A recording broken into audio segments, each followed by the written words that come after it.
Baik, Assalamualaikum warahmatullahi wabarakatuh. Bismillah, walhamdulillah, wassalatu wassalamu ala rasulillah, Sayyidina Maulana Muhammad bin Abdullah wa ala alihi wa sahbihi wa mawalah, la hawla wa la quwwata illa billah. Qala rabbi shrah li sadri wa yassir li amri wa hlul 'uqdatam min lisani yafqahu qawli. Amma ba'd. Bapak dan Ibu sekalian, hadirin jamaah pengajian pada subuh yang saya hormati, alhamdulillah kita diberi Allah Subhanahu wa taala karunia punya iman, takwa, itu luar biasa, nggak sembarang orang diberikan itu. Karena itu kita jadi orang beruntung. Sudahlah, kalau ada problem-problem ekonomi sedikit, problem-problem tetangga sedikit, problem-problem tanaman sedikit, yes, anggap aja itu beruntung karena kita masih dibekali iman. Nggak sembarang orang paringi iman itu, alhamdulillah paringi iman. Saya belum sujud. Nah, mau sujud aja itu sudah luar biasa, punya keistimewaan di hadapan Allah Subhanahu wa taala, menjalankan tugas kita sebagai hambanya Allah Subhanahu wa taala. Sebelum sujud, alhamdulillah. Nah, pada kesempatan sebelumnya kita sudah belajar tentang dorongan dari Rasulullah untuk selalu kita belajar dimanapun kita berada, di saat apapun, mulai zaman kita lahir, dunia sampai kita nanti menghadap Allah Subhanahu wa taala, harus tetap dalam kondisi belajar.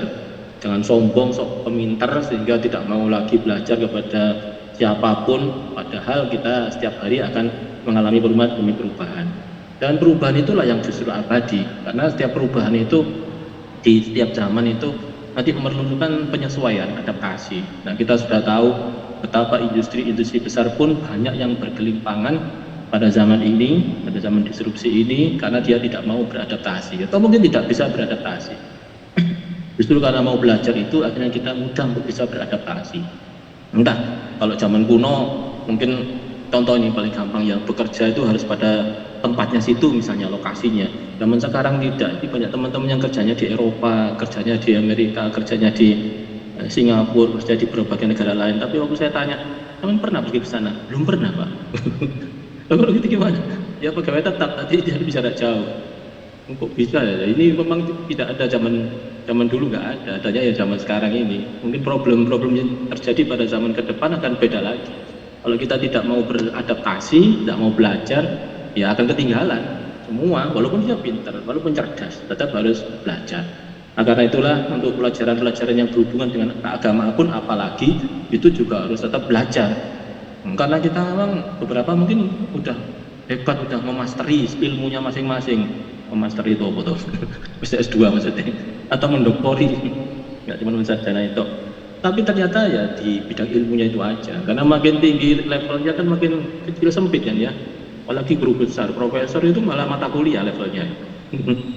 Kalau dokter masih levelnya itu pada bidang, terus kita itu RMK ya, rumput mata kuliah. kalau master itu masih tidak jurusannya ini.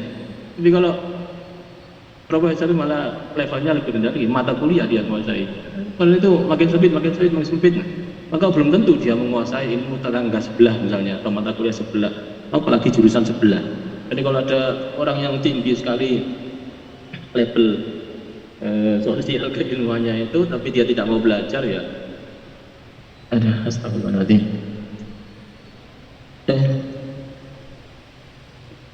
Allahu Akbar, Allahu Akbar. Oke. Oke. Sudah. Oke, maaf, lanjutkan. Iya, saya lanjutkan. Jadi kalau kita tidak mau belajar pada saat kita tidak mengetahuinya dan merasa sombong, sok tahu, yaitu nggak seperti yang disampaikan oleh Rasulullah. Harusnya kita niru yang diberitakan oleh Rasulullah. Baik, jadi ini saya hormati, kita lanjutkan ngaji kita tentang kepastian kita harus belajarin. Dan setelah itu sudah pintar, bagaimana ini ceritanya? Ya, sebelum mulai kita baca suratul Fatihah lebih dahulu, kita doakan guru-guru kita, orang tua kita, mudah-mudahan mereka senantiasa diberikan kebahagiaan, yang hidup di dunia masih hidup, berwaras, selamat, panjang umur, ya, yang sedang pundut, mudah-mudahan diposisikan pada derajat yang mulia di sisi Allah Subhanahu wa taala. Ala hadinihi wa ala kulli sholihah wa ila hadrat Nabi Sayyidina Muhammadin sallallahu alaihi wasallam wa ala alihi wa sahbihi wa azwajihi wa dzurriyyatihi thumma ila ruhi Abdullah bin Ali wal Haddad wa hadrah muslimin wa adrus ya sayyidina wa abaina wa an rajul bil jannah ويعيد علينا ببركاته وأنوار معلوم بالدين والدنيا والآخرة. الفاتحة.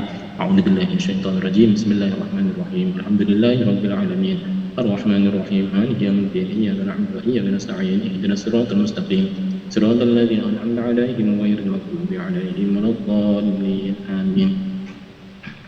Baik hadirin yang saya muliakan, di bagian kitab Nasrul-Idiyah hari ini saya ingin share sedikit bagaimana pembahasan Sayyid Abdullah Haddad tentang keberadaan fenomena kontradiksi terhadap kealiman itu. Ini ceritanya dari Sayyidina Umar. Bismillahirrahmanirrahim. Wa kana Umar radhiyallahu anhu yaqulu akhwafu ma akhafu 'alaikum munafiqun 'alimun bil lisani wa qad yatamakkanu misl hadzal fajir al munafiqin min ilmi al kitab was sunnati fa yakunu bala'un 'ala al muslimin wa fitnah. Ini tentang orang pintar tapi yang bahaya. Ya apa nih bahayanya itu? Karena pintarnya cuma pintar ngomong saja. Sayyidina Umar pernah memprediksi begini, akhwafu yang paling aku takutkan di antara semua yang akan menimpa umat Islam, bahaya yang menimpa umat Islam itu adalah munafik alimun bil lisan, yaitu orang yang munafik tapi pintar ngomong, nanti bicara itu ya pintar melakukan orasi, pintar public speaking.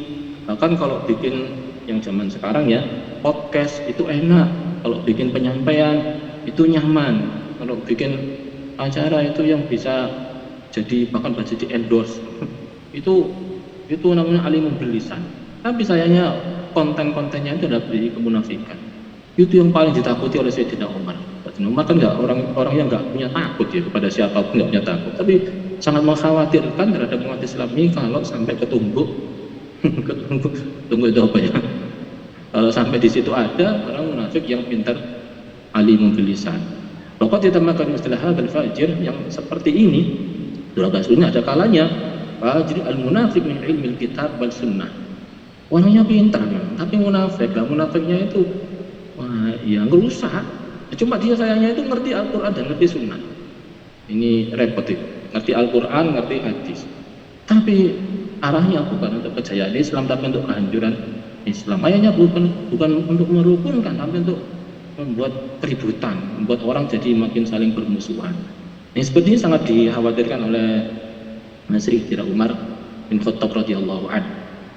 Gimana sih orang munafik itu ada di setiap zaman tuh ada. Zamannya Rasulullah SAW itu masih ditunggu kan Nabi itu ada orang munafik. Ketika itu Rasulullah pindah dari Mekah ke Madinah, itu di sana sudah jaya, para sahabat di sana juga bahagia. Tapi dengan kebahagiaan itu, dengan kejayaan itu, ada aja nanti yang timbul munafik. Itu ya bawaan ini ya takdirnya Allah SWT ya, seperti itu. Dimanapun berada, akan ada aja orang yang munafik itu. Ya sebetulnya kita tidak untuk menunjuk-nunjuk orang yang munafik itu. Ini justru kita magari diri kita, jangan sampai kita kesenggol, apalagi katut dengan apa yang disodorkan oleh orang-orang munafik itu. Orang punya ilmu dibanding orang bodoh itu kalau punya kemanfaatan, orang ilmu itu kemanfaatannya itu bisa berlipat-lipat. Ada magnifying keilmuannya itu, kemanfaatannya itu sudah manfaatnya itu meluas sekali orang pintar. Tapi kalau bahayanya juga sangat meluas. Orang kalau pintar itu tapi orang itu bahayanya itu berlipat ganda. Kalau tadi mungkin membahayakan satu orang, ini membahayakan banyak orang. Kalau ini cuma membahayakan satu kota, ini banyak kota. Bahkan bisa sak negara itu hancur rusak gara-gara munafik tersebut. Itu karena kehebatannya ilmu, fadilahnya ilmu kayak gitu. Dia bisa melipat gandakan. Nggak peduli yang baik, yang buruk pun bisa dilipat gandakan. Coba saya tanya, yang merusak negara ini orang-orang yang pintar atau orang-orang yang bodoh? Yang suka bingungi orang itu orang yang pintar apa yang bodoh? Pintar ya. Orang bodoh itu nggak perlu bingungi orang. Dia sendiri bingung karena PDW soalnya. Nggak ngerti. Karena itu nggak sempat membingungkan orang lain. Jadi orang pintar lah justru yang membingungkan orang. Ya mohon maaf nih ya, ini kalau saya di pemerintahan akhirnya ngerti sekarang gini. Ternyata orang yang munafik itu sebelum merusak negara atau sebelum melakukan korupsi itu dia bikin dulu peraturannya. Ini zaman sekarang ini canggih banget ini. Bikin dulu peraturan yang nanti melegalkan apa yang akan dia lakukan. Padahal kelakuan itu kelakuan dolim, merugikan banyak orang, akan merugikan negara. Bahasa kasarnya itu merobek-robek merah putih. Membuat jadi orang gak rukun, atau sama lain akan berantem gara-gara itu. Tapi lucunya mereka itu bisa melakukannya dengan lenggang kangkung karena sudah didukung oleh aturan. Yang aturannya itu dibuat sebelumnya. Oke lah, beberapa aturan mungkin aturan yang baik, tapi ada pasal-pasal yang terselip di sana, pasal yang melegalkan kejahatan tersebut. Itu Alkisah ada yang bilang satu pasal itu berapa? Belum dalil gitu. Peraturan itu demikian, bisa diatur seperti itu. Karena itu kita nggak kadang-kadang, kan ini dolim kayak gini, tapi kan sesuai aturan. Nah itu aturan kayak gitu itu dikit dulu, lebih dulu. Itu kalau nggak pinter, super pinter itu apa namanya itu? Super cerdas kan ya. Nah, yang ngerti ilmu, ya cerdas, ya banyak sekali jaringan yang dia miliki, tapi kemunafikan yang dilakukannya. Itu arahnya, targetnya bukan lagi kemaslahatan umat, tapi kemafsadahan umat. Bukan untuk jadi orang jadi lebih baik, masyarakat jadi lebih baik, tapi justru makin rusak, dirusak oleh orang tersebut. Sekali lagi, itu adalah kelakuan alim yang munafik. Nah, disinilah yang dikhawatirkan oleh Sayyidina Umar, rusaknya umat manusia itu gara-gara itu. Kalau kita perhatikan, mohon maaf ini ya, area Timur Tengah itu saat ini nggak seperti zaman kuno sebagai pusatnya Islam, pusatnya ilmu pengetahuan Islam. Justru malah nggak merasa aman, nggak merasa nyaman. Sudah banyak sekali saat ini negara-negara di sana yang dulunya itu pusat, tapi sekarang jadi keadaannya kasihan. Kita ingat mungkin Syria itu ada para ulama di sana, ada Syekh Ahmad Zuhaili, ada Syekh Ramadan Buti yang merupakan gurunya para ulama tanah air kita. Nah, tapi kondisinya Syria sekarang mengenaskan, kasihan. Ya lagi-lagi kerusakan-kerusakan itu ditimbulkan orang-orang yang mengatasnamakan Islam, mengatasnamakan ya, bukan karena dia Islam kan, tapi mengatasnamakan Islam. Yang diperangi ya Islam itu sendiri, ya umat Islam sendiri. Astagfirullahaladzim. Malah ada sebagian orang penduduk Indonesia yang rela menyumbangkan duitnya justru untuk menghancurkan umat Islam itu dengan melalui sumbangan-sumbangan kepada kelompok-kelompok tertentu yang ternyata justru menurut aparat keamanan ya, aparat penegak hukum di Tengaren ternyata menopang justru para pemberontak, yaitu orang-orang yang sibuk untuk merusak umat di sana. Supaya rusak itu perlu diprovokasi. Nah, provokasi inilah yang perlu diwaspadai. Karena provokasi ini bukan oleh orang bodoh. Yang memprovokasi itu harus orang yang pintar. Kalau nggak pintar nggak bisa memprovokasi. Malah dia yang terprovokasi. Justru orang kan karena pintar itu malah dia bisa memprovokasi. Nah, ini aparat penegak hukum pun sudah mendeteksi si A, si B itu sudah ketemu orang-orangnya. Memang ya sulit akan ada terus karena itu berhubungan dengan pertama ya jelas ekonomi, karena dia menghasilkan duit yang banyak sekali. Ya duit yang banyak itu akhirnya disalahgunakan, ya, memanfaatkan ketulusan warga atau penduduk Indonesia. Orang Indonesia itu gampang sekali ngamal soleh, gampang sekali sodako, gampang sekali ternyuh terhadap sesuatu sehingga langsung mengeluarkan ini dananya. Ini kayak gitu tuh berbuatnya. Jadi mohon maaf ini ya, orang yang merusak justru itu kebanyakan justru orang yang pintar, orang yang alim, bukan orang yang bodoh. Ini kenyataan masyarakat itu. Ya tapi sebaliknya orang yang bisa membangun itu juga orang yang alim, yang baik. Ya, contoh paling gampang sekarang ini banyak crowdfunding yang gunanya justru untuk betul-betul menolong sesama manusia. Crowdfunding yang gunanya untuk mengentas kemiskinan, ada, betul-betul ada. Ya mungkin ada juga yang seperti tadi justru untuk mensupport para mensupport orang-orang yang jahat. Ada yang benar-benar memang untuk mengentaskan kemiskinan. Saya ketemu beberapa orang kapan hari itu menolong orang-orang yang nggak punya, diberikan keterampilan, diberikan sarana dan dihubungkan jaringannya sehingga mereka sekarang bisa eksis ekonominya. Karena itu sekarang sudah tidak lagi menjadi peminta-minta, tidak lagi menjadi orang yang berharap belas kasihan orang lain, sekarang bisa mandiri dengan ekonominya, mandiri secara sosial, mandiri secara ekonomi. Nah itu berhasil. Nah itu karena kepintaran. Nah yang dikhawatirkan Sayyidina Umar tadi adalah bagaimana kalau sampai orang pintar tadi itu ternyata munafik, punya tujuan lain bukan untuk kepentingan Allah Ta'ala, tapi untuk kepentingan duniawinya karena mau mengejar jabatannya. Betapa terjadinya keributan di beberapa sudut tanah air kita ini, di beberapa tempat itu keributannya berupa kerusuhan antar etnis, kerusuhan antar agama, pemeluk agama, kerusuhan antar Apalagi banyak sekali kerusuhan itu yang ternyata setelah dicek, dianalisis oleh teman-teman yang ahli konflik, ahli resolusi konflik, ahli dalam menyelesaikan konflik, ternyata ujung-ujungnya adalah ada yang memang memprovokasi dengan tujuan untuk mencari uang, mencari jabatan, sehingga supaya dia kepilih, maka dia harus berkebutuhan, nanti dia tampil sebagai pahlawan. Ada yang modelnya beda lagi, keributan supaya barang akan sulit masuk, kalau sulit masuk maka barang dari dia akan laku meskipun harganya genjot mahal sekali. Nah seperti itu juga terjadi. Ini saya dapat informasi dari teman-teman yang riset di bidang ini resolusi konflik itu, ya, untuk menyelesaikan konflik. Kalau begitu mereka yang punya tujuan buku kemaslahatan umat ini bahaya sekali kalau dia punya alim bil lisan. Dan itu memang orang-orang yang hanya seperti itu memang dibekali ilmu-ilmu yang golongannya bisa public speaking ini. Yang lebih ruwet lagi kata beliau adalah apalagi kalau itu mengerti Al-Quran, sehingga ada sitiran ayat di dalam provokasinya. Ini gawat, ayatnya bukan itu maksudnya tapi dimaknai seperti itu maksudnya. Wah ruwet ini, di bolak-balik ayatnya digoreng, padahal ayatnya bukan itu. Padahal gampang sekali untuk sekarang ini kita tahu maknanya ayat itu, yaitu tafsir Al-Quran.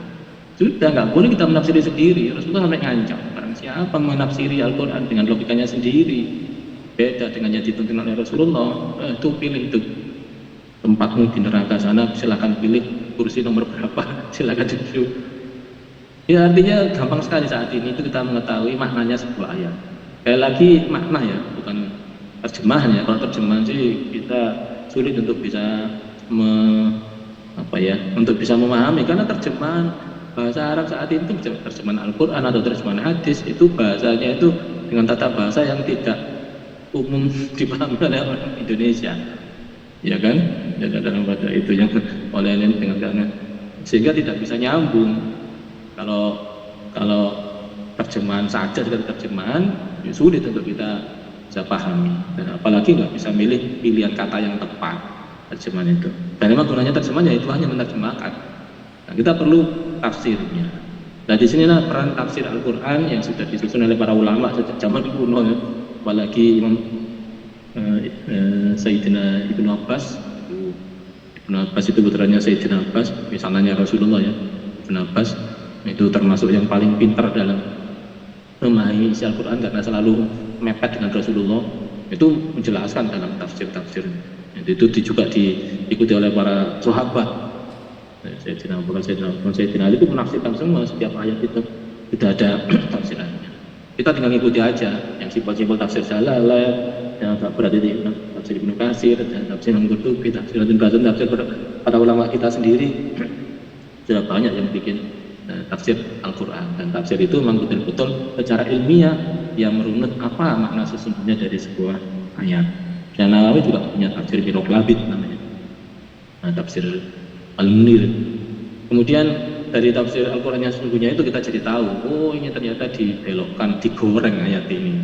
Hadis ini ternyata digoreng untuk kebutuhan kelompok tertentu. Nah ini yang sangat berbahaya ini. Jadi memprovokasi tafsir ayat Al-Quran, sampai ayat Al-Quran dipakai tega-teganya. Karena itu beberapa ayat berbunyi wala yaghurrannakum billahil ghurur dan sejenisnya itu. Jangan sampai kalian tertipu dengan orang yang mengatasnamakan Allah. Wala yaghurrannakum, jangan sampai kalian tertipu billahil ghurur, dengan tipuan yang mengatasnamakan Allah, mengatasnamakan Islam. Ini banyak banget itu. Mudah-mudahan selamat kita semuanya ini, jangan sampai jadi orang seperti itu, jangan sampai malah mensupport. Kadang-kadang ya heran juga ini beberapa kelompok umat Islam justru malah jadi panitia terhadap orang-orang yang demikian, yang tidak justru mendamaikan tapi justru malah memperkeruh suasana, tidak membuat orang jadi rukun, malah orang jadi berantem satu sama lain. Dan tadi baik, saya lanjutkan. Wa fi mithlihi qala alaihi salatu wassalam ala min ghairi dajjal akhwafu alaikum minad dajjal. Ini Rasulullah pernah menyampaikan kepada sahabat ini, sahabat, dajjal itu kan bahaya. Lah ini ada yang lebih bahaya lagi daripada dajjal. Kaget sahabat itu. Wa madzalika, siapa ya? Apa itu ya Rasulullah? Ulama usu, ulama tapi yang buruk kelakuannya. Nah, ini kriteria pertamanya orangnya itu jadi ulama, yang kedua berusuh. Ini ulama berarti orang yang memang alim, ngerti ilmu, sudah belajar dia. Tetapi tujuannya ya ini arahnya itu arah yang kepada keburukan. Baik itu hanya sekedar mencari harta maupun sampai menjadi kekuasaan yang akibat pada rusaknya umat manusia. Waqad wasafa alaihi salatu wassalam ana unasun yaqra'una al-Qur'an kama unzila wa annahu la yajuzu turqihim wa annahum yamruquna min al-Islam kama yamruqu sahmun min ar-ramiyah. Rasulullah bahkan pernah mensifati orang yang demikian ini, para penceramah yang ternyata justru merusak umat Islam di bagian ruwet ini, itu sebagai orang-orang yang yaqra'una al-Qur'an. Oh, bisa baca Quran kama unzila sebagaimana diturunkan. Wa annahu la yajuzu turqihim, hanya saja Quran itu tidak melewati tenggorokan mereka. Artinya hanya berbunyi suaranya saja di lisan, tidak sampai ke dalam hati karena terhalang di tengah-tengahnya. Sehingga dia lepas dari ajaran Islam sebagaimana lepasnya anak panah dari busurnya. Itu dikisahkan Rasulullah dalam beberapa kesempatan. Hingga saya membaca hadis ini ada di beberapa riwayat yang lain, dan isinya adalah dikhawatirkan orang yang demikian ini lepas dari ajaran Islam sebagaimana anak panah lepas dari busurnya. Sebabil hadis inna matalal munafik alladzi yaqra'ul Qur'an kama tarihan wa rahu tayyibun wa ta'muhu murrun. Jika dilanjutkan juga begitu, seperti tanaman raihan, baunya harum tapi rasanya pahit. Ya, seperti ngomongnya itu enak, seperti Islami, tapi ternyata menjadi kenyataan pahit bagi seluruh manusia. Saya lanjutkan. Wal jumlatu, jumlati ini simpulannya, singkatnya, fa innal alim al-alim min ibadillah wal fadil khairun min warasatil anbiya. Saya tunjukkan kitabnya supaya kita bisa baca bareng dari kitab Nashihul Diniyah tentang alim yang berbahaya itu, dan kita mesti hati-hati jangan sampai menjadi yang seperti itu. Dalam kitab Nashihul Diniyah disebutkan dari Sayyidina Umar bin Khattab.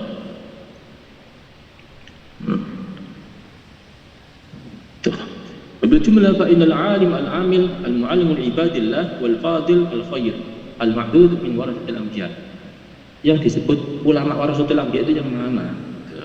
Warasatil anbiya itu pewaris para nabi. Para nabi sudah kabundut, sudah wafat. Nah, tapi perjuangannya masih terus diteruskan oleh para ahli warisnya. Siapa ahli warisnya? Itu adalah ulama. Kayak apa? Alim, amil, al-muallim ibadillah. Ya, orangnya itu punya ilmu, amil mau mengamalkan ilmunya, cuma enggak sekedar kognitif ya, harus tidak sekedar kognitif, tapi juga harus ada praktikalnya, ya, psikomotoriknya dijalankan, afektifnya dijalankan. Amil diamalkan juga, wal muallim, dan dia mengajarkan, mencerahkan kepada umat manusia, ibadillah. Itu wal fadil al khair, itu adalah yang amal dan yang baik. Al-ma'dud dikategorikan sebagai warasatil anbiya.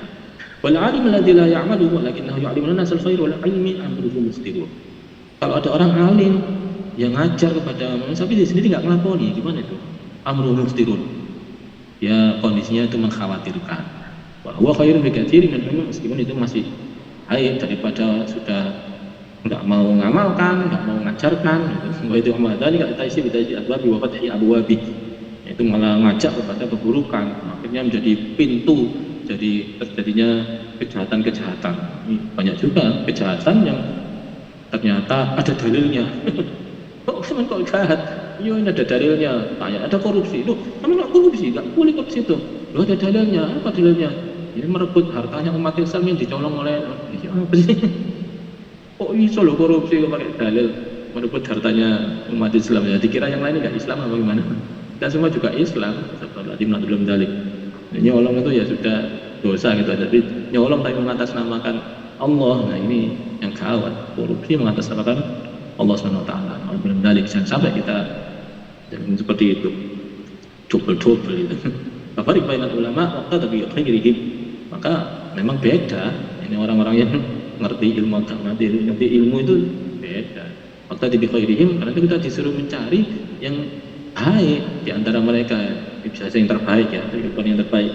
Khair ini ya, yang golongan baiknya dari mereka. Waktu tadi ikuti yang baik. Wattasif bisifatihi, kita yang awake dhewe disifati dengan sifat-sifat yang baik tersebut. Wasiri ala sabili, ikuti jalannya, takun muhtadin, niscaya kalian jadi orang yang muhtadin, yang mendapatkan hidayah. Wallahu yahdi man yasha'u ila shiratin mustaqim.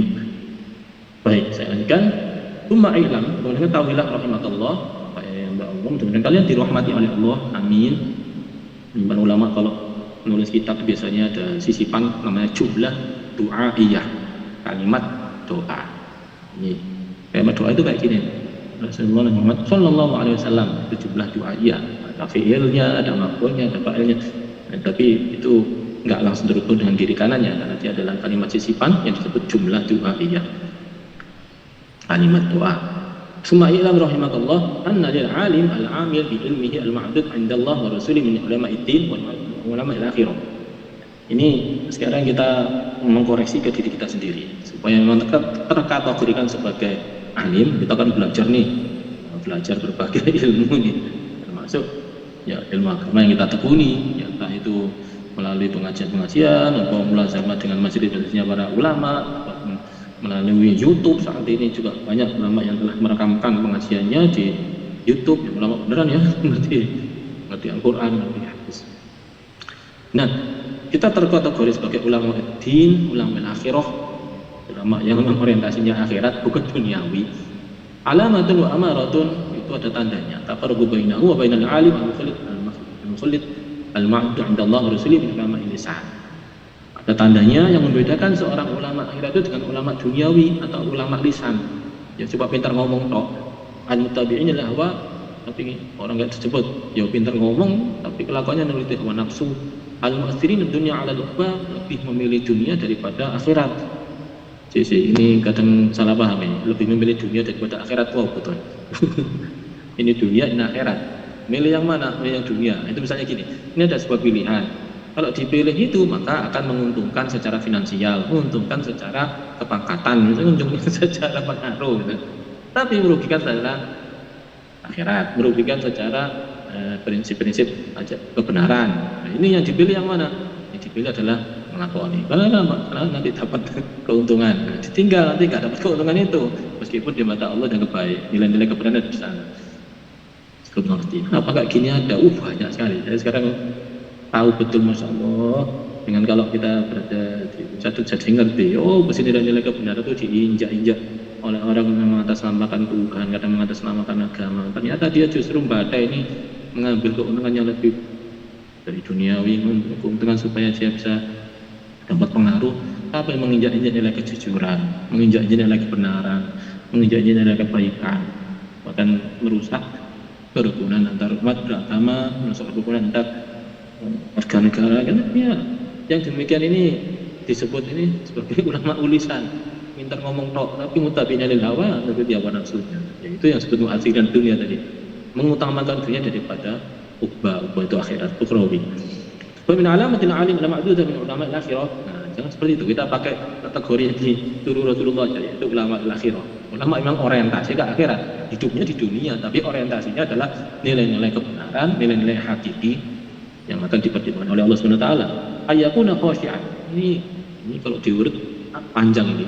Jadi mudah-mudahan kita bisa mengikuti semuanya, meskipun masing-masing nggak bisa 100% diusahakan. Ini bahasa fikihnya itu la yudraku kulluhu, la yudraku kulluhu. Kalau nggak bisa mencapai 100%, maka jangan ditinggal sama sekali. Usahakan mungkin 20%, nggak bisa 50%, tapi jangan tinggal sama sekali. Yang pertama khashi'an, orang itu khusyuk. Khusyuk itu apa? Khusyuk itu khasyi'an lillah. Ya, khasyi'an itu kita takut itu kepada Allah Subhanahu wa taala, sungkan kepada Allah Subhanahu wa taala. Mutawadian tawaddu itu rendah hati.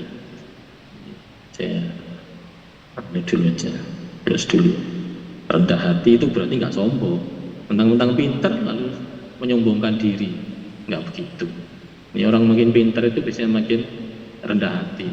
Pak, saya mau tanya, Anda nggak ngerti saya ini siapa? Tanya sembarangan. Kalau mau tanya itu daftar dulu. Ini nulis di formulir. Saya gitu. Ada orang kayak gitu dia.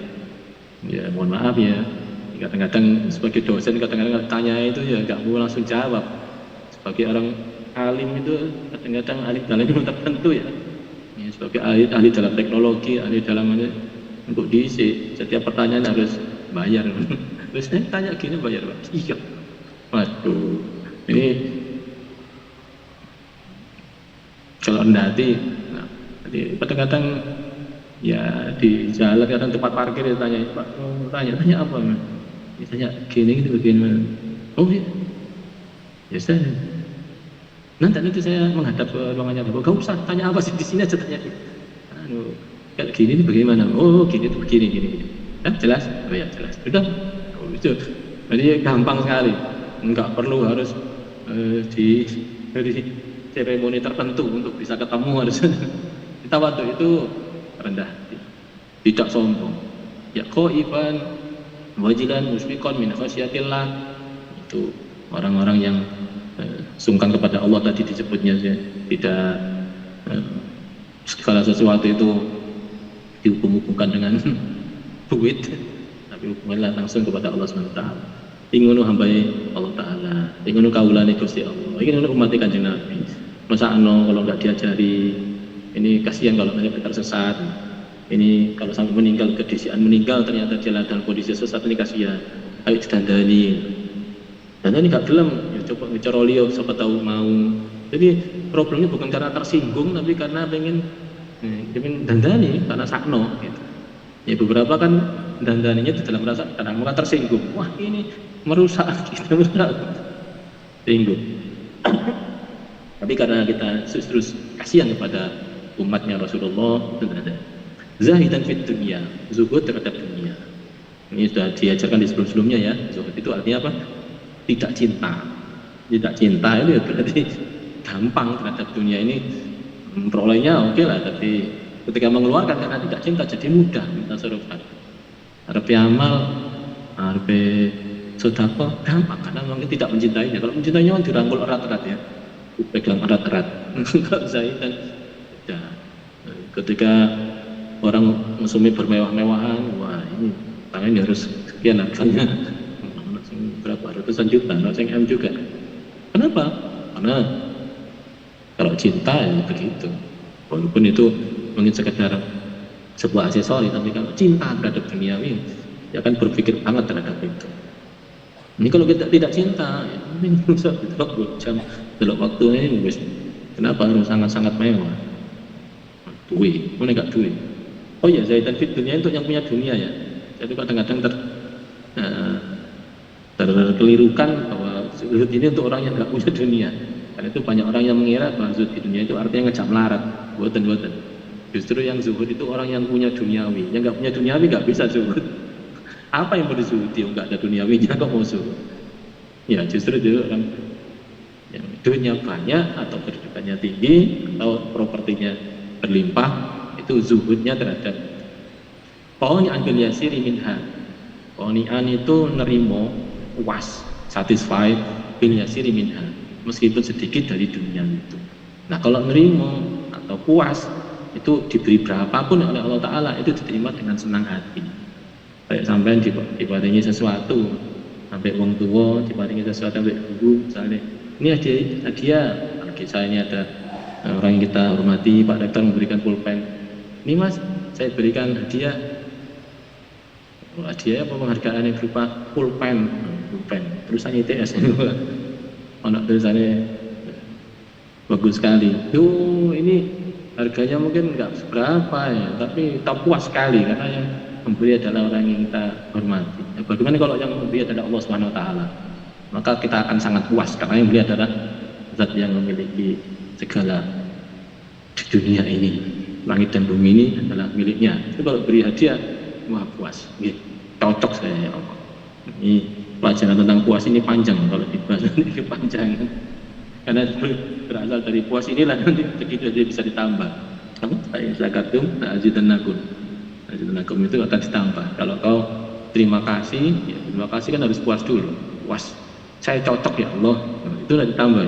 Kalau belum sudah ngomong, wah kok gini, lah kok gini, lah kok terus. Lah koknya itu berarti gak puas, tidak qani'an, tidak satisfy. Maka ya nanti dulu gak jadi ditambahi. Malah kalau keterlaluan, inna adzabi lasyadid. Udah rusak kelihatan. Alhamdulillah. Jadi Qani' bin Yasir ini kalau sudah punya ilmu, usahakan dilengkapi dengan fitur-fitur seperti yang tadi.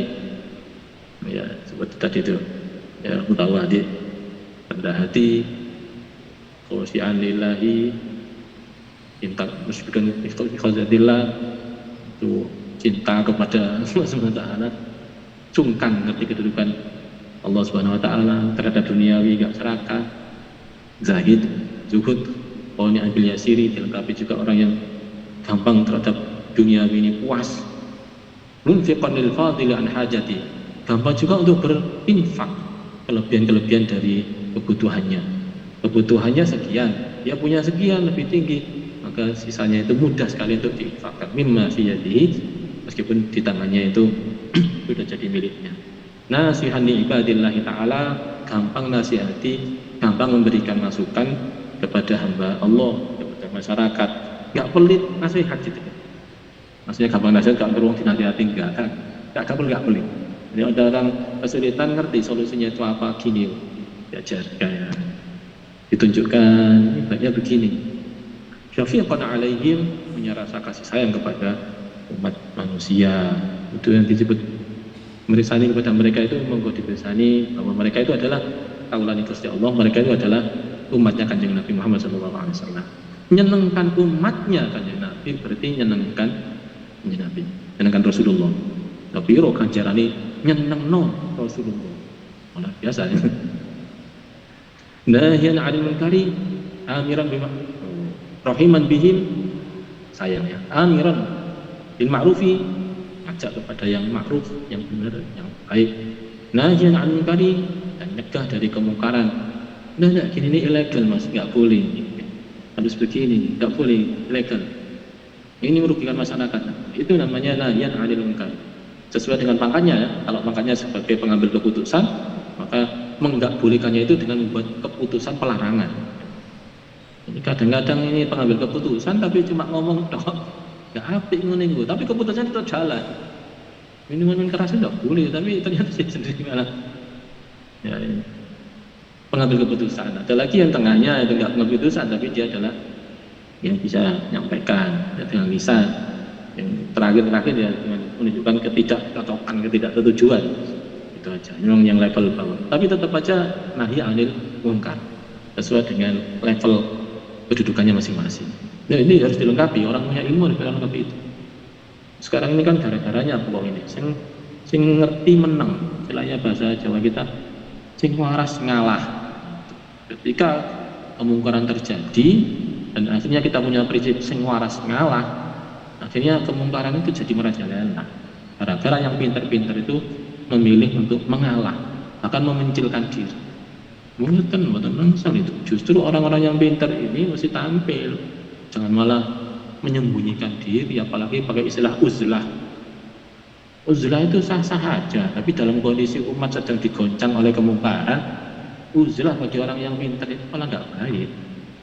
Misalnya Ghazali itu, zaman kok membiarkan umatnya Rasulullah di tangan orang-orang jahat, kok tega sampai nanti gitu kan? Ghazali, yang uzlah masuk ke gua-gua itu didatangi oleh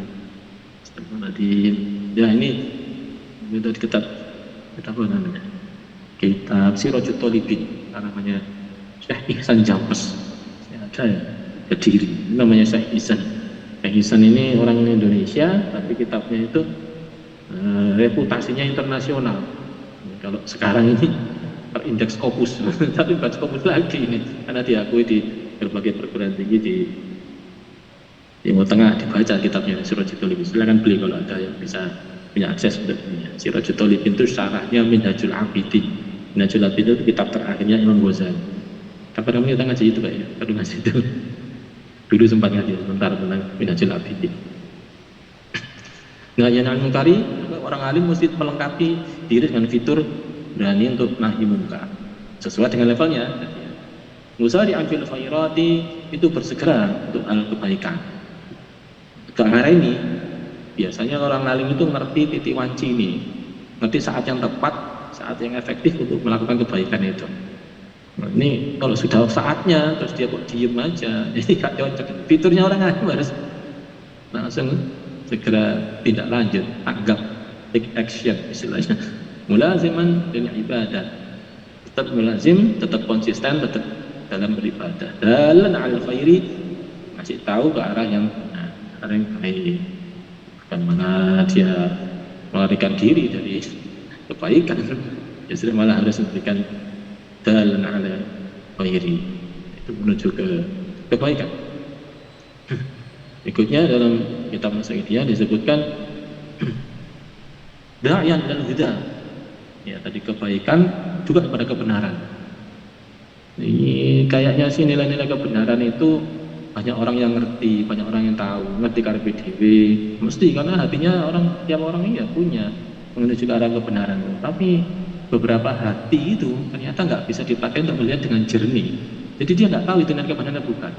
Kenapa kok begitu? Karena hatinya lagi rungsek. Kalau bahasa kita itu terlalu banyak noise, sehingga banyak gangguan sinyal yang benar itu keliru. Karena sinyalnya terganggu oleh noise. Sehingga sekarang output sinyalnya itu jadi ternoisi, yang akhirnya nggak sesuai dengan seharusnya. Nilai kebenaran akhirnya rusak ya, orang itu.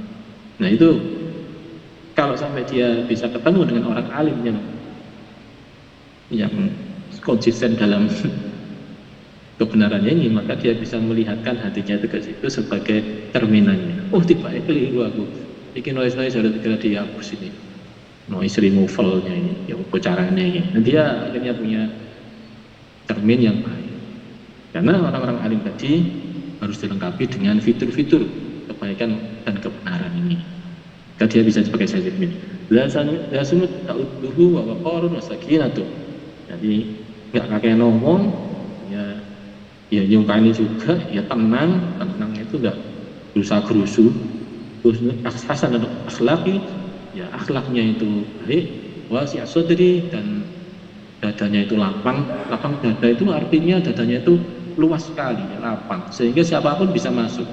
Dia nggak pilih-pilih orang untuk diperbaiki, maksudnya nggak pilih-pilih mana. Nah, kadang milih yang ini saja, ini yang saya mau. Kalau lapang dada itu semua diterima, semua kalangan mau sowan, mau ketemu, mau tanya, oh ya silakan saja. Jadi sampean sopo? Si benderamu foto nggak benderaku? Oh si C kan oh tetap harus bawa bendera ya. Kamu siapa? Mau tanya apa? Oh nanti jangan ini. Kamu dari anu ya? Oh dari anu. Harus dari ini, kamu nggak boleh dari anu. Waduh, ini sulit ini. Juga orang lapang dada itu dibawai yang positif itu seneng, dibawa yang negatif juga tetap ditolong, bukan ditolak. Ini kalau bahasanya Nabi Ibrahim itu gini, faman tabi'ani fa innahu minni wa man 'asani fa innaka ghafurur rahim. Itu katanya Nabi Ibrahim, itu padahal sudah dilempari mana di Raja Namrud ya, dibakar itu waktu itu malah beliau masih bisa bicara seperti itu. Ya Allah, yang ikut saya itu adalah golongan saya. Faman 'asani, yang melawan saya, melanggar saya, maksiat kepada saya itu, fa innaka ghafurur rahim, gimana lagi ya Allah, kok maha pengampun, ampunilah ya Allah. Jadi kepada orang yang jahat itu beliau merasa kasihan, rahim, kasihani ya Allah mereka. Datanya lapang kali beliau, nggak gampang cupat, karena semuanya bisa dipahami oleh beliau. Ya saya paham maksudmu, kamu memang gini kan, oke, gini ya. Udah ya, jangan diulangi lagi ya. Itu lapang sekali dadanya. Oh kamu itu telah neraka jahanam selama-lamanya. Kok disik. Ini wasi' as-sudri yang kita dulukan. Lapang dada, gak gampang amuan. Luinal janib mahfudun al-janah lil mu'minin. Ya ramah tamah dan rendah hati kepada kaum mukminin. Waqfid janahaka itu maksudnya rendahkan sayapmu. Rendahkan sayapmu itu maksudnya ya rendah hati terhadap kaum mukminin, tidak sombong terhadap orang lain, karena mungkin merasa lebih ya, bawaannya orang merasa punya kelebihan itu adalah sombong. Makanya orang alim harus dilengkapi dengan yang utama itu rendah hati tadi itu. Ini waqfu janah itu mengkasihani kepada sesama kaum mukminin. Kasihani itu berarti memberitahunya itu dengan platform kasihan, kasih sayang. Itu mindsetnya itu mindset sakno, orang ini kan tersesat ya. Bukan sakno, bukan malah ditempelin kalau sesat, tapi malah itu sakno, sesat. Mbak, saya mau pergi ke Malang. Oh iya nah. Sama ini jalan tol itu ngidul, selatan terus ya. Ternyata orang itu setelah ketemu jalan tol malah ke utara, ke arah Perak sana. Lu mas, sama tersesat. Malah nggak ke utara. Sini kamu, tempat lagi, plok. Nah, itulah mindsetnya kalau ada orang tersesat itu justru malah ditempeleng. Padahal kalau menurut Nabi kalau tersesat itu mesti dikasihani. Mungkin kasar, nang Malang kok ngalor, tak turun bonyet, Surabaya ngalor itu, tutup Madura bareng ya nanti itu, tidak ketemu Malang akhirnya. Ini kalau kita rendah hati kasih sayang terhadap orang yang keliru itu akan mudah beritahunya, platformnya dibetulkan. Bila mutakabiran, bila mutajabbaron, tidak sombong dan tidak sok kuasa. Wala tami'an finnas, dan tidak tamak terhadap manusia. Harap-harap diparingi, harap-harap diparingi, jaluan. Orang alim itu biasanya kan kepingin mendapatkan jasa atas kealimannya tersebut, gitu loh. Akhirnya berharap-harap, jaluk-jaluk, maka hilang kewibawaan kealimannya. Ya mohon maaf ini sering kejadian ini. Ini al-agama itu dalam ilmu tertentu bawaannya adalah kepingin jaluk, bangsa kita yang jaluan, bahasa kasarnya seharusnya nggak demikian. Nanti kalau nggak dibayar bagaimana? Wah, dibayar Allah Ta'ala, Gusti Allah itu juga ya. Ini nek madenge lebih-lebih, nggak kurang. Iya, energi itu nggak akan ada yang sirna, akan transformasikan jadi energi lain. Potong. Jadi wala tami'an finnas. Maka orang yang alim, sama harus pintar, harus dilengkapi dengan fitri, tidak boleh tomak kepada manusia, tidak boleh jaluan. Wala harisun 'ala dunya, tidak boleh serakah terhadap dunia. Serakah itu, apa ya? Iku itu harisun 'ala dunya. Wala mu'athirun laha 'ala akhirah. Tidak boleh, malah justru mengutamakan dunia daripada akhirat. Tadi orang alim itu seringkali dapat pilihan alternatif banyak dibanding pilihan dunia. Ini apa ini? Kalau nggak alim nggak ada pilihan. Karena orang kalau makin pintar itu makin banyak pilihan melakukan sesuatu. Nah ketika milih itu apa coba kriterianya? Kenyamanan duniawi kan? Nah itu yang disalahkan. Maksudnya nilai-nilai kebenaran, nilai-nilai ukhrawi itu yang diutamakan. Nah ini keuntungan ketika jadi orang alim itu diberitahu oleh Allah Ta'ala. Ini nanti menimbulkan kenyamanan ini, menimbulkan kenyamanan itu. Nah, pilihlah kenyamanan yang hakiki, itu fitur yang harus dilengkapi untuk wala jami'an bil mali, kan orang yang mengumpulkan mal, harta, properti itu pengumpul kolektor.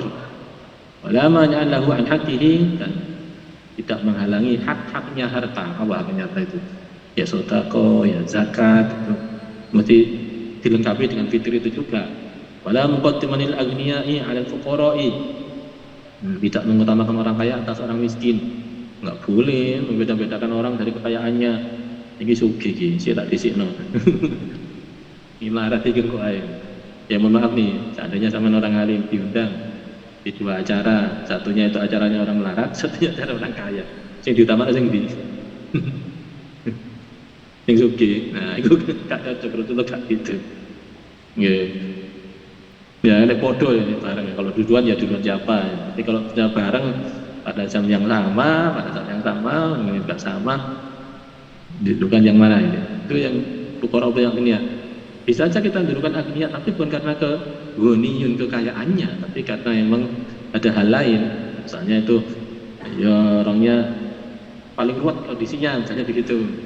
Sah-sah, tapi bukan karena agnianya. Jadi justru kalau kita hormat orang karena kekayaannya itulah yang disebut kehilangan sepertiga dari agama, sepertiga dari nilai-nilai kebaikannya. Kalau diutamakan yang bukan karena kekayaannya, kalau yang diutamakan adalah karena kekayaannya, itu termasuk hina. Wala mutaradidan ila salatin, dan bukan orang yang mondar-mandir kepada penguasa. Maksudnya mondar-mandir itu apa sih? Aku nggak boleh ketemu sama pejabat itu? Boleh. Maksudnya ini adalah orang-orang yang menjual nilai-nilai kebenaran demi mendapatkan kekuasaan dari para penguasa. Nah, kalau nggak muncul nilai kebenaran yang malah baik, sampai malah memberikan masukan. Misalnya kepada kepala daerah misalnya diberitahu, ini nanti Gunung Semeru mau meletusnya itu nanti begini, urutannya begini, supaya sampai itu namanya bukan mutaradidan ila sultan, ada masuk itu malah menyelamatkan umat manusia. Jangan salah paham ya, ini saya kadang-kadang heran ada orang yang pidato menyala-nyalakan orang yang ketemu pejabat itu. Di salah-salah sih, jadi malah pejabat itu harus diberikan tuntunan karena seringkali dia didatangi tamu orang jahat-jahat sehingga nanti keputusan-keputusannya banyak terkontaminasi dengan nilai-nilai kejahatan, ini merugikan umat manusia. Nah, kalau orang alimnya tidak mau mepet kepada para pejabatnya, penguasanya, nah nanti siapa yang bisa menunjukkan itu yang baik yang buruk? Harus ada yang memberitahu, jangan sampai nggak ada yang memberitahu. Yang dilarang kan tadi itu karena ada tendensi atau bias kepentingan duniawi tadi, itu dilarang itu. Tapi bahwa mepetnya itu untuk beritahu itu harus itu. Ya mohon maaf ya, ini banyak sekali kebijakan-kebijakan yang ngawur karena memang tidak ada yang mengingatkan. Kadang-kadang kita tahu beliau, oh iya gitu ya, oh iya, batalkan loh, dibatalkan. Ya, berarti akibat dari tidak tahunya beliau-beliau itu dalam bikin keputusan. Terus kadang gaya perdanya keliru, merugikan banyak orang. Atau sing alim menengah nggak kali tahu, ya keliru ini. Ini alim yang alim masih datang beritahu, tapi yang alim punya takut disebut mutaraddiyan ila salatin. Jangan orang yang riba ini kepada penguasa. Oh, jangan, tidak usah takut, malah itu baik. Rasulullah juga kirim kepada raja di mana, Bizantium, Romawi ya, itu bagian dari diplomasi, dan itu baik-baik aja. Ini masih ada kriteria, masih ada 2 baris ini. Wala sakina an inkar alaihi ma'al qudrah, dan tidak sungkan-sungkan untuk menegur. Ya tentu saja kalau dia ma'al qudrah, dia mampu. Kalau nggak mampu ya gimana lagi. Kadang-kadang alim tapi diem aja, ada kemungkaran, nggak memberitahu, nggak boleh. Harus ada fitur itu. Alim tok itu ya sapi, tapi harus lebih baik lagi, yaitu dengan keberanian untuk memberitahu bahwa itu adalah mungkar. Wala muhibban lil jah wal mal lil wilayat, bukan orang yang istilahnya itu mengejar kedudukan, mengejar harta, mengejar kekuasaan dengan ilmunya itu, ya punya orientasi itu mengejar itu duniawi. Bal yakunu karihan lidzalika kullu, bahkan dia membenci semua itu. Membenci dalam arti tidak mengutamakan untuk mencari itu. Tapi kita jangan sampai terlalu membencinya sehingga kita anti menteri itu. Dimaksud ini adalah keserakahannya, keserakahan. Kalau masalah kekuasaannya itu sekali lagi saat ini sangat banyak kursi-kursi penting justru dipegang oleh orang-orang zalim sehingga jadi rusaknya negara kita. Ya mohon maaf ini ya, dari anggaran-anggaran kita aja, entah itu negara, entah itu daerah, dan saja cukup untuk mensejahterakan rakyat itu sangat-sangat cukup. Tapi kan sampai hari ini kan nggak cukup. Kenapa sampai nggak cukup itu? Ya, karena saking banyaknya itu dari tandon anggaran besar tadi menuju ke keran-kerannya lewat paralon-paralon yang bolongannya itu banyak. Nah, bolongan-bolongan yang banyak ini orang-orang alim biasanya tahu mana yang bolong yang harus segera ditempel. Dan yang bolong-bolong ini tentu saja bukan orang yang bodoh, ya orang pintar juga. Pintar tapi diridhoi oleh penguasanya tadi. Akibatnya nggak nyampe, nggak semuanya nyampe ke masyarakat. Ya saya kira demikian. Hari ini kita jadi tahu bahwa pintar tok itu nggak cukup. Pintar tok harus dilengkapi dengan akhlak-akhlak yang baik, akhlakul karimah sebagaimana dibahas tadi. Mudah-mudahan ini bermanfaat bagi kita semua, menjadi inspirasi agar kita tetap makin memperbaiki diri.